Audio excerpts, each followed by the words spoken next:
할렐루야, 반갑습니다. 하나님의 말씀을 전하는 자로서의 하나의 고뇌라고 하면 하나님의 말씀의 정말 극하게 심판과 징계로 나타날 때에 그 말씀을 어떻게 효과적으로 전할 수 있는가라는 고민을 하지 아니할 수가 없겠죠. 정말 하나님을 기쁘게 하랴 사람을 기쁘게 하랴 그랬는데 당연히 하나님을 기쁘게 하는 자리에 있어야 되지만 그 하나님의 기뻐하심이 어떻게 하면 효과적으로 많은 사람들에게 증거되어질까 그리고 결실되어질까에 대한 고민은 누구나 하지 않을까 싶습니다.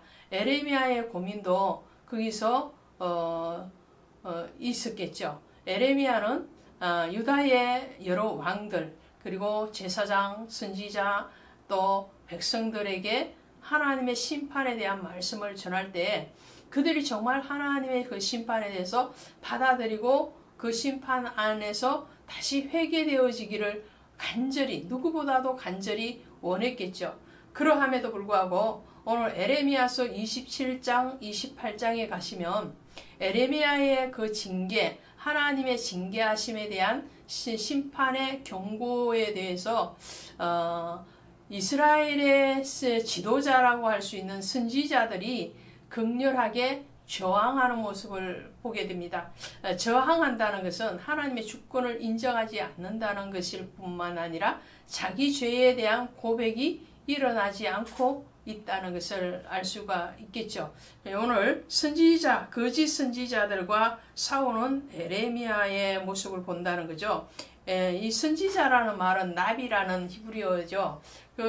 언어 속에 들어가 있는 뜻이 임명된 자, 또 부름받은 자, 선포하는 자라는 뜻을 가지고 있습니다. 그 안에 주어가 생략된 거죠. 선지자는 하나님으로부터 임명받고 하나님으로부터 부름받고 하나님의 말씀을 선포하는 자인데 그 참 선지자와 거짓 선지자의 차이점은 하나님의 심판에 대해서도 가감없이 전하는 사람이 참 선지자고 그 심판에 대해서 거부하고 그 심판에 대해서 오히려 다른 언어로 백성들을 유혹하는 그런 선지자는 거짓 선지자가 되는 거죠.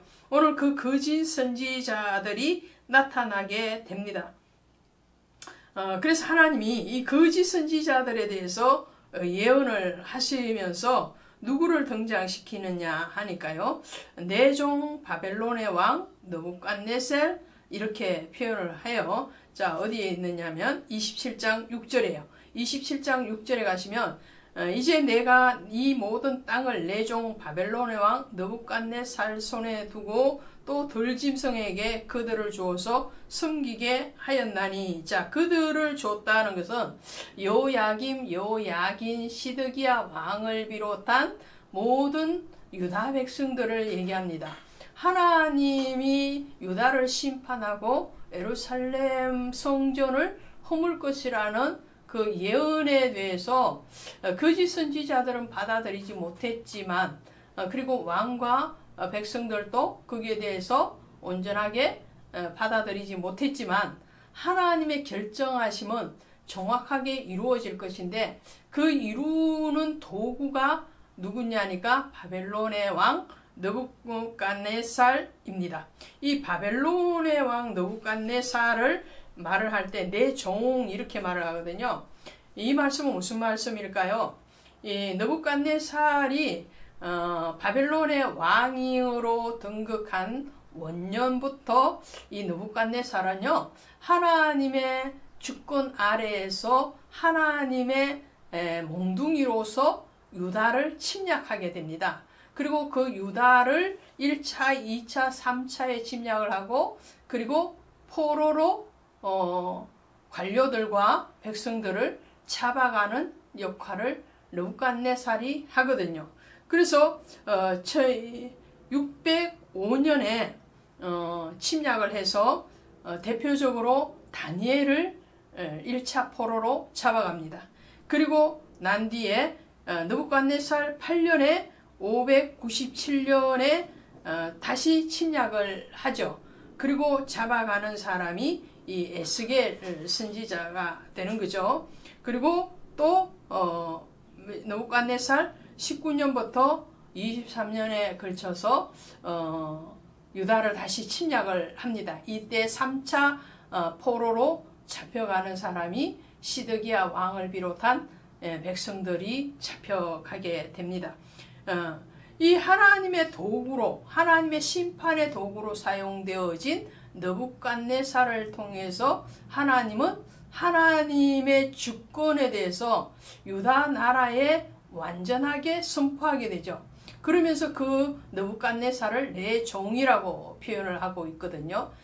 이후에 포로로 돌아오는 그 과정 가운데서도 하나님은 바사의 왕 고레스의 마음을 감동시키십니다.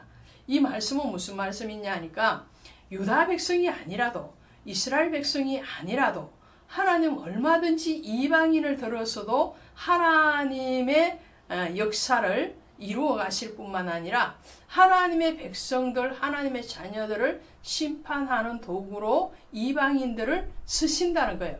심지어 욥기에 보면 사단도 하나님의 회의에 참여를 했고 그 사단이 욥을 시험하는 일에 하나님이 결제를 하시는 것을 보게 되죠. 자, 하나님은 모든 만물을 창조하실 뿐만 아니라 그 만물을 다스리는 권한을 사람에게 줬는데 그 사람을 또 다스리시는 분은 누구시라는 거예요? 하나님. 그 사람이 유다 백성 아니라도 이스라엘 백성 아니라도 누구든지 하나님의 주권 안에 있다라는 것을 말씀을 하고 있죠. 자, 그래서 10절 보면 이렇게 말씀합니다. 그들은 너희에게 거짓을 예언하여 너희가 너희 땅에서 멀리 떠나게 하며 또 내가 너희를 몰아내게 하며 너희를 멸망하게 하였느니라. 자, 꿈꾸는 자, 복술자, 술사, 요술사 이런 사람들이 거짓을 예언했다라고 말씀을 드렸죠. 자, 이 말씀이 27장 9절에도 있지만 이전에도 그 말씀을 전했습니다. 23장의 24절부터 32절까지 꿈꾸는 자가 거짓을 예언한다. 그 꿈꾸는 자가 거짓을 예언하는 것을 겨다 이렇게 표현을 하고 있던 것을 우리는 봐서 왔습니다. 그러니까 자기 생각으로 얘기한다는 거예요. 하나님의 진리의 말씀을 말하지 않고 자기 생각, 자기의 어떤 몽상을 가지고 유다 백성들을 그릇된 길로 인도했기 때문에 그들은 거짓 선지자일 뿐만 아니라 그 거짓된 길을 인도함을 받은 우둔한 백성들도 하나님의 징계 아래 있다라는 것을 보게 됩니다. 그러니까 이단에 빠지는 괴수도 문제지만 그 이단을 분별 없이 쫓아가는 사람에게도 죄를 하나님은 묻고 계시다는 것을 우리는 명심해야 되겠죠. 자, 28장에 오시면 이렇게 시작을 합니다. 그의 곧 유다 왕 시드기야가 다스리기 시작한 지 4년 5째 달 이렇게 시작하죠. 년과 월, 일을 정확하게 기록하고 있다는 것은 성경은 분명한 역사적인 사실이다라는 것을 말씀을 하고 있죠. 이 때가 BC 593년 8월에서 9월 사이에 됩니다. 이제 시드기야가 다스리고 4년이 되었으니까 시드기야 11년째에 망하게 되기 때문에 이제 얼마 있지 않으면 정말 예루살렘 성이 완전히 멸망하게 되는 것을 보게 되죠. 그러함에도 불구하고 여전히 거짓 선지자 하나냐가 이 에레미야의 예언에 대해서 극렬하게 저항을 하는데 그 저항하는 모습이 에레미야의 목에서 멍에를 빼앗아 꺾었습니다. 그것이 28장 10절이죠. 선지자 하나냐가 선지자 에레미야의 목에서 멍에를 빼앗아 꺾고, 자, 똑같이 에레미야나 하나냐에게 선지자라는 말을 붙여주지만 겉모습은 같으나 속이 다른 거죠. 한 사람은 일이고 한 사람은 참 목자가 되는 거죠. 그 하나냐에 대해서 하나님이 이렇게 말씀을 하시는 거예요. 13절에 보시니까 너는 가서 하나냐에게 말하여 이르기를 여호와의 말씀에 내가 나무 멍에를 꺾었으나 그 대신 새 멍에를 만들었느니라. 이 나무 멍에, 새 멍에가 뭘까요?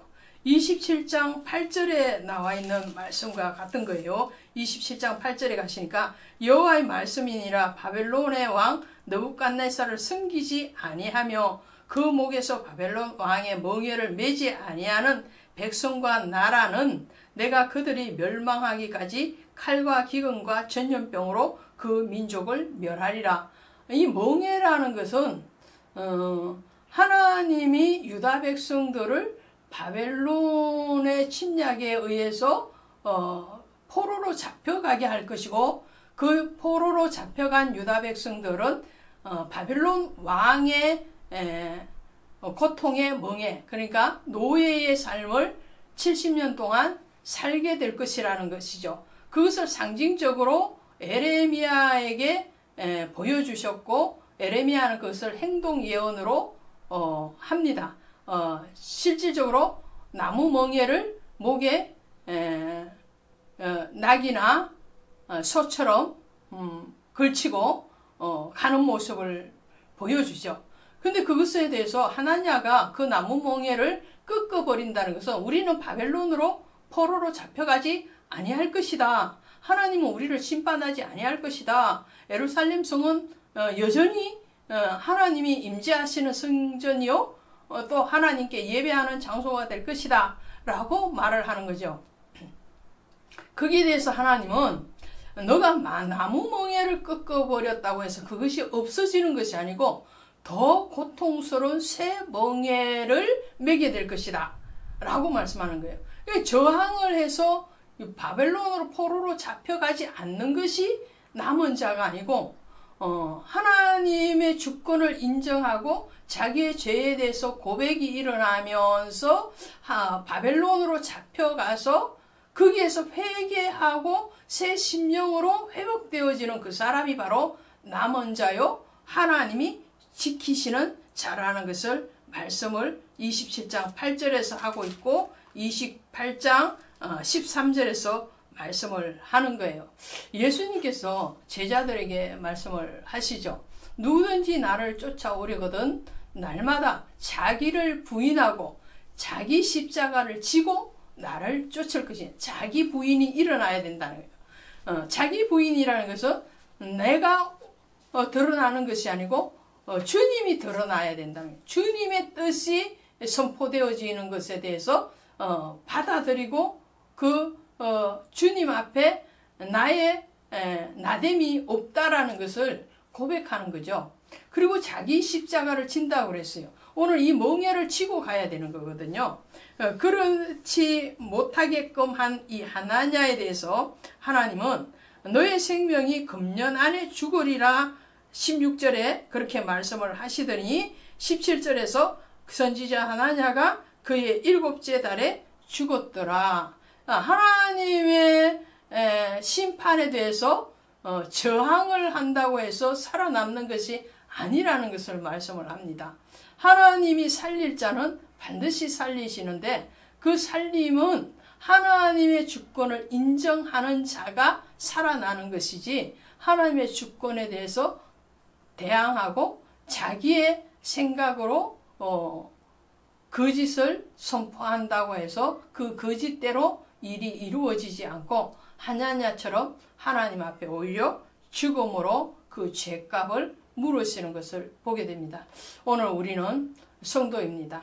하나님 앞에 서서 섬기는 제사장적인 사명을 감당하는 사람들입니다. 그렇다면 오늘 우리가 드러나는 것이 아니고 그리스도 예수가 드러나야 되고, 그것이 서로 당장은 고통이고 고난인 것 같은 징계요, 채찍이라 할지라도 그 주권이 주님 앞에 있음을 인정하고 고백하고 주님 앞에 우리를 낮추는 그 자리에 있기를 원합니다. 고맙습니다.